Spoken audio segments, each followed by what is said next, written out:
All right, everyone, you're halfway there. The third module of the course gets into why SEL is important. After this module, the last will be a quick review and then a final assignment putting everything together. You now have learned the 5 competencies in depth, and now is the why of it all.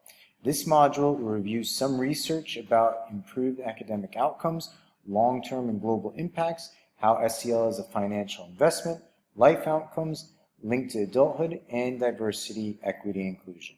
A lot of information, but you'll see it's presented in a manageable way. You will review an infographic poster and listen to a podcast that will describe SEL but provide additional information regarding the importance and impact it has. Your discussion will focus on one takeaway about the importance of SEL, followed by a short quiz. Your assignment will be creating an infographic poster on the research presented in this session, or you may do additional research on your own. Good luck on this task as you move on to your final assignment of the course. Thank you all for your hard work and great job.